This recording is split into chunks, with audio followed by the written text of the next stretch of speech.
In 1940, Janesville had a population of 23,000, making it the second largest city in Rock County. The city had one high school and one junior high, both housed in the same building on Main Street. You needed a 3-cent stamp to mail a letter, and at the theater, you could see a color movie called Gone with the Wind that dared to utter a profanity.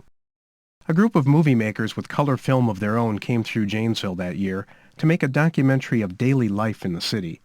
This footage was lost for years, but now, retrieved from a forgotten shelf, we are able to see for ourselves just how we were as a community, before most of us knew where Pearl Harbor was, before we had seen a television, and before we had phone numbers with more than 4 digits.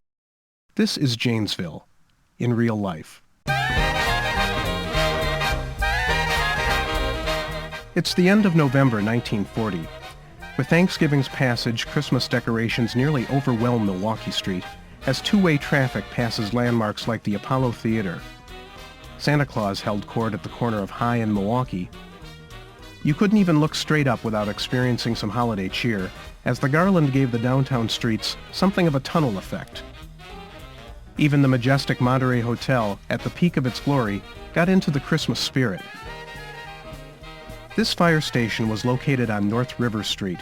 About 18 months after this footage was taken, many of these firefighters would be involved in battling one of the worst fires in Janesville's history, which wiped out a half block of the business district on West Milwaukee Street. The fire chief was Frank Murphy. The filmmakers said they wanted everything they shot to be natural and spontaneous, but it seems obvious the department put on a show for the cameras in these scenes of the fire trucks rolling out of the station and speeding through the corn exchange at Milwaukee and Franklin Streets. Janesville's finest lined up in front of City Hall, which stood at the corner of Jackson and First Streets until it was razed to make way for a new municipal building in 1968. The police department was in the lower level of City Hall, as it was until 2005 in the building that replaced it. The police chief was William Ford. A handful of churches were captured, including the Old First Lutheran at Jackson and Ravine, St. Patrick's, one of Janesville's oldest, St. Mary's at East Wall, Wisconsin, the Old First Baptist at the corner of Jackson and Court, and the second of 3 St. John's Lutheran churches built on Bluff Street, which is now Parker Drive.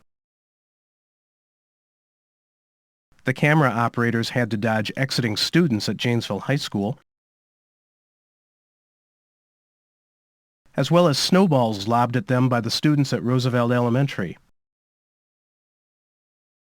Things were a bit quieter at St. Patrick's. At the old Grant Elementary on Pleasant Street, which is now West Court, and at Washington School on Pine Street. At the time of this filming, Washington, the school, not the president, had just celebrated its first birthday. A few wintry hijinks livened up the scene at St. Mary's School, on the hill east of Bluff Street, and over at Wilson School, since greatly remodeled on Rockport Road. Meanwhile, over at the Janesville High School Auditorium on Main Street, the high school's Malthalian Dramatic Club was readying its production of Who Killed Cock Robin. The curious name Malthalian was Greek, meaning a combination of the comic and the tragic. High school productions like this weren't the only ones to grace the JHS stage. Many civic events took place here, foreshadowing its future life as the Janesville Performing Arts Center. For all the costuming and preparation that took place, this night, November 28, 1940, was the sole public performance of Cock Robin. The play wasn't the only entertainment that evening. The Janesville High School Orchestra also performed for the crowd. The orchestra was under the direction of Miss Sylvia Steiner. The students in the audience appreciated the performance, as did their popular vice principal, Kenneth Bick. Besides having a school orchestra, 88 students performed with the Janesville High School Band.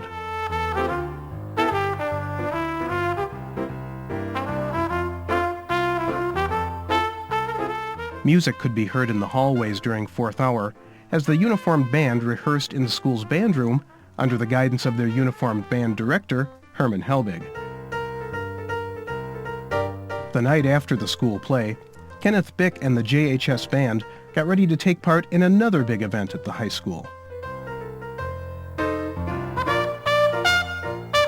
The crowd was getting fired up for the first boys basketball game of the season for the Janesville High School team.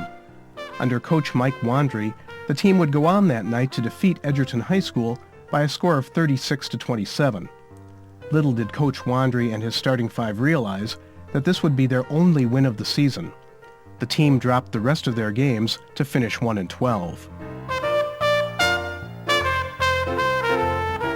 Service clubs were already well established in Janesville by 1940. The Janesville Rotary Club had been in existence since 1918. As was the case of all the service clubs in Janesville at this time, the membership was all male and immaculately dressed. A variety of professionals were involved, including doctors, industrialists, car dealers, public officials, and, getting a napkin stuffed in his vest, the vice president of General Motors.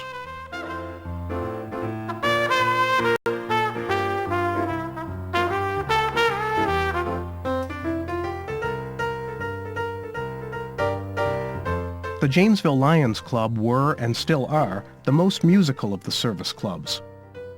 Like the Rotarians, the Lions also held their meetings at the Monterey Hotel. Then, as now, the Lions' major goal is site conservation, a project they took on after Helen Keller challenged them to become, quote, Knights of the Blind.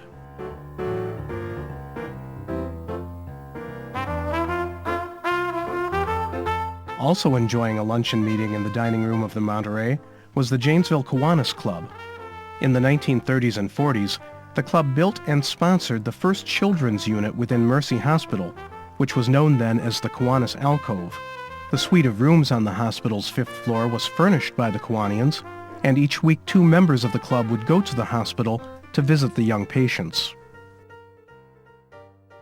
Along with Janesville's business people, we were given some glimpses of Janesville's business exteriors, like Gilman Engineering, then with just 30 employees, Lewis Knitting Company at South Main and 2nd Streets, makers of underwear, the Rock River Cotton Company on Franklin, makers of cotton batting, wool comforters, and bedspreads, the Janesville Cotton Mills at River and 4th, now Centerway, and Church Furniture by Ossett, which gave many a worshiper a place to sit. View-door porch shades were manufactured by Huff Shade, the predecessor of Huffcore, located on Jackson Street.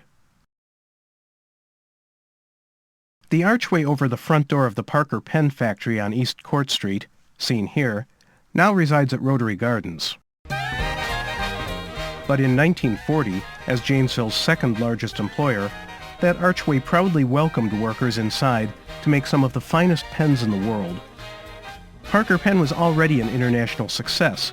As early as the 1920s, George Parker had made extensive world tours, establishing a network of overseas distributors for his products. When this footage was taken inside the Parker factory, the best-selling Parker model was the Vacuumatic, introduced in 1933. The Vacuumatic was popular because it could hold more ink than other pens. In fact, it held over twice as much as Parker's famous Duofold pen, a pen that would be reintroduced in the 1970s as the Big Red. The Vacuumatic also marked the first appearance of the Aero-style clip, which has since become Parker's most identifiable trademark. In 1939, a small blue diamond was added to the top of the Aero clip, signifying that the pen was guaranteed for life. In 1941, a few months after this footage was shot, Parker introduced the Parker 51 fountain pen, named because it was the result of research conducted in Parker's 51st year. It was so different from conventional pens that Parker promoted it as being like a pen from a different planet.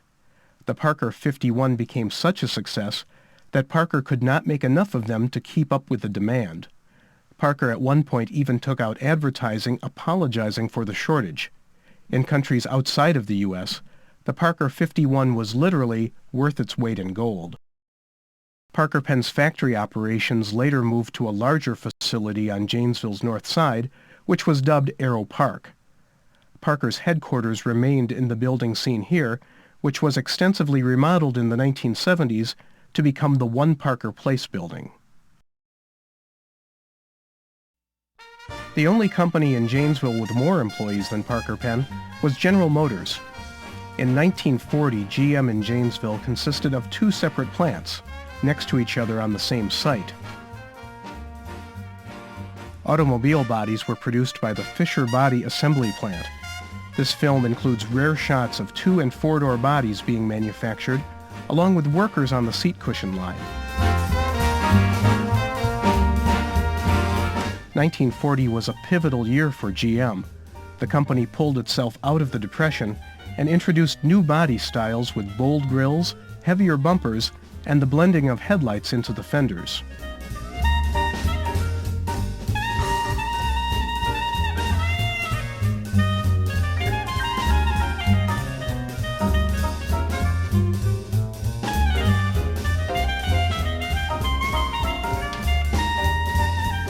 While Fisher made the bodies, the Chevrolet plant next door made the chassis. 1940 was a historic year for the Janesville plant. The 25 millionth GM car, as well as the 16 millionth vehicle built by the Chevrolet division, rolled off the assembly line in Janesville. Annual production at the twin plants that year was over 124,000, its highest output since 1936.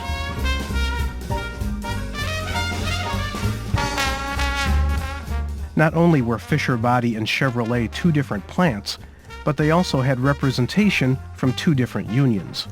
Fisher was represented by UAW-CIO Local 95 and Chevrolet by UAW-CIO Local 121. General Motors and Parker Penn were the two dominant employers in Janesville. By 1950, these two powerhouses would represent 75% of all industrial employment in the city.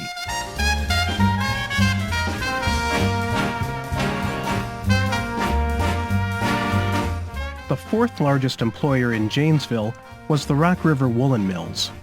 The site of their factory at 1405 Riverside Street was the site of the first woolen mill in Janesville in 1849. The woolen mill was one of the first industries in Janesville to make use of the Rock River's water power. Water was diverted from the river into a mill pond and flowed from the pond into a mill race to power the mill's equipment. A parking lot now sits where the mill pond was eventually filled in, and astute observers can still make out the outline of the pond and the old mill race. Textile manufacturing was more typically associated with southern states, but almost forgotten in modern times is that Janesville once had a thriving textile industry. Wool and cotton processing became an important local industry in the second half of the 19th century and remained so through the first half of the 20th. The goods produced at Rock River Woolen Mills provided material for a variety of uses.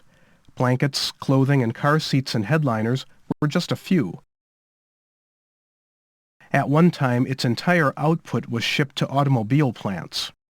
In the earlier footage of car seats being assembled at Fisher Body, it's likely that the material being used for the seats came from the Rock River Woolen Mills. As you can tell by the footage, the machinery used in wool production was nothing to be careless around. Workers were known to have lost limbs in factory accidents. Those fishing in the river behind the mills also needed to use caution. Dyes and other waste products from the factory were regularly discharged into the river. In 1940, the woolen mills were owned and managed by James B. Tate Sr. Mr. Tate ran the company until the early 1950s, when he and his wife were killed in the worst traffic accident in the history of Rock County, which claimed 8 lives. His son, James Tate Jr., eventually took over management of the mills.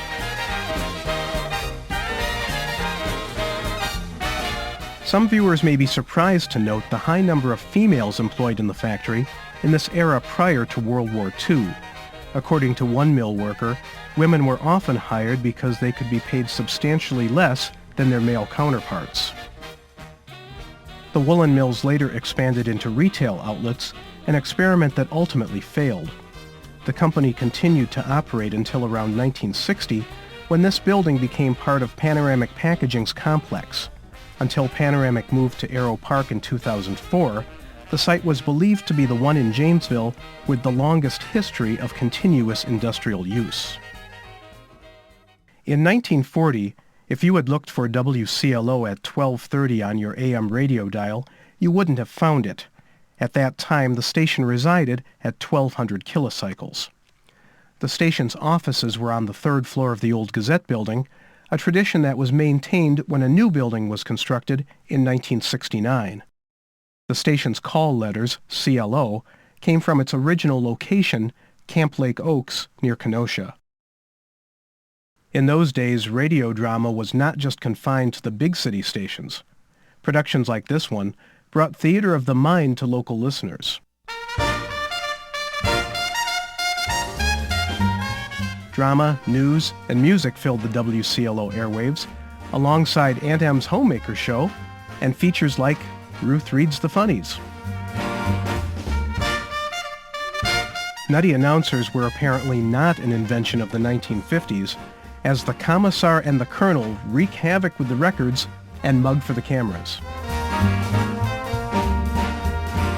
The broadcast tower for WCLO is on Oak Hill Avenue. The building next to the tower served as more than a transmitter site. It was also the home of the chief engineer and his family. Established in 1845, the Janesville Gazette was already nearing the century mark. The Bliss family took over ownership of the paper in 1883. This building was located at the corner of Bluff and Milwaukee, in the plaza directly in front of their current home at 1 South Parker Drive. Here, the classified advertising department was keeping busy, as was the switchboard operator.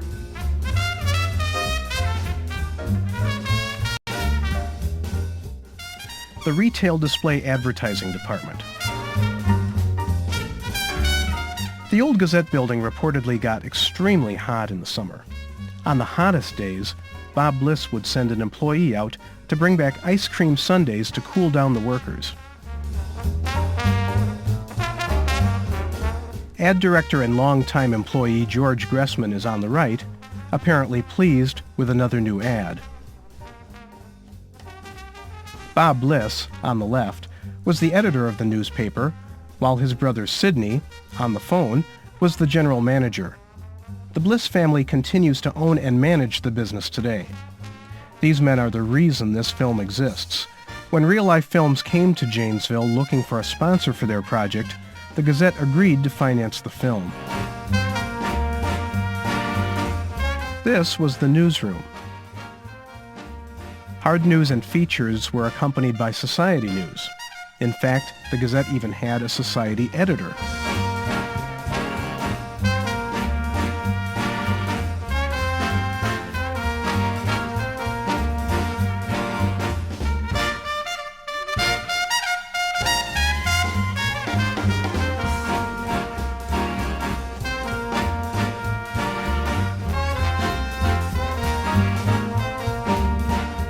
The composing room, where linotype operators set the justified type. The machines were so noisy that linotype operators in general were known for their bad hearing. In the press room, pages were cast on plates for the printing presses.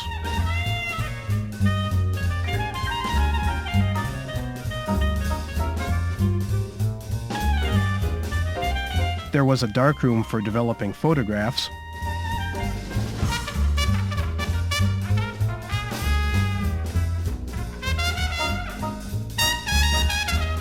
The presses shown here stayed in use until the late 1960s. One employee from that era said that everyone in the building knew when the presses were running because the entire building would shake.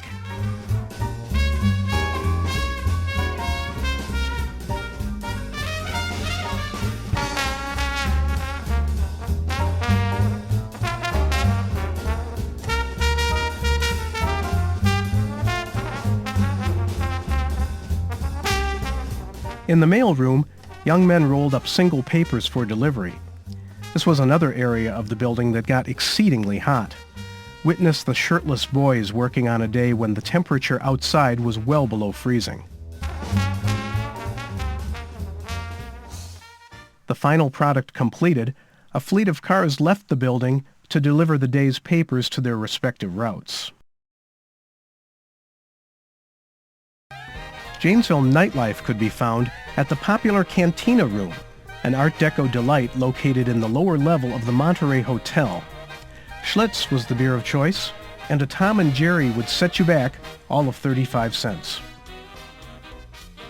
For young adults looking for a drink, a smoke, and some conversation, the Cantina Room was the place to go.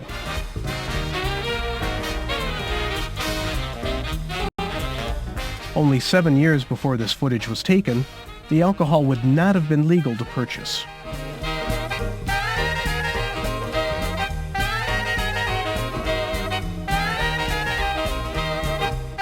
Of the 4 downtown theaters, the Jeffries was the last one standing when it suffered a major fire in 1983. An evening at the movies is a much more casual affair now than it was in 1940. This well-dressed group gathered at the Jeffries to view the new Gary Cooper feature, Northwest Mounted Police.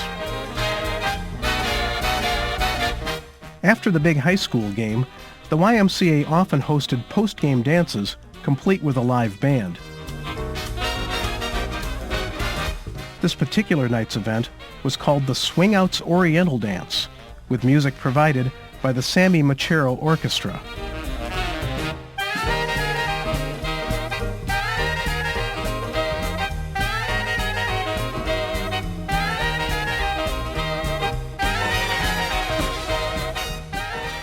November 1940 marked the 10th anniversary of the Ladies' Auxiliary to Janesville's VFW Post 1621.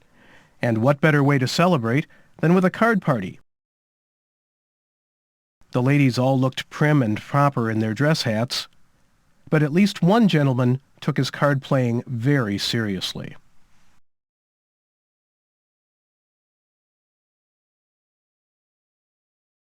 Deer hunting was already a Wisconsin tradition. These proud hunters, in the days before blaze orange was required attire, were more than happy to show the camera operators their prize kills. The YWCA held dances in their location at 101 South Main Street in a building that had once been the home of the Huff family. Dances at the YWCA were held for a club called the Girl Reserves, whose members were high school-age girls. The space available for the dances was limited, and you can get a sense of the crowded feel from this footage. Eventually, the YWCA moved into a home up St. Lawrence Avenue that was donated by Joseph Craig. Black and white film aside, the American Red Cross Gray Ladies really did wear gray. These volunteers provided personal service of a non-medical nature to sick, injured, and disabled patients in hospitals, healthcare facilities, and private homes. The number of volunteers in the Gray Lady service would reach its peak a few short years later during World War II. What you're seeing now is from a live WCLO broadcast at the Janesville High School Auditorium during its 10th year of broadcasting in Janesville. While the local station itself was about the age of a kid in knee pants, the entire medium was barely past puberty. This special program celebrated the 20th anniversary of commercial radio.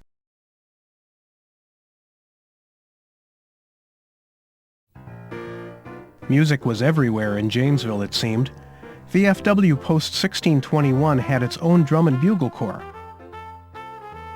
The local band was no slouch either, winning a second place in a large regional drum and bugle corps competition held in Kenosha earlier that year. The Janesville Armory on High Street. Today, the sounds inside are of glasses clinking and actors emoting. But in 1940, this was the headquarters for a group of National Guardsmen who had just been called up for duty as Company A, 192nd Tank Battalion. These young men, smiling and waving, were leaving Janesville for training at Fort Knox, Kentucky. A year later, they would arrive in the Philippines. 6 months after that, they were Japanese prisoners of war on the Bataan Death March. 99 men from Janesville were in the unit. Only 35 returned home.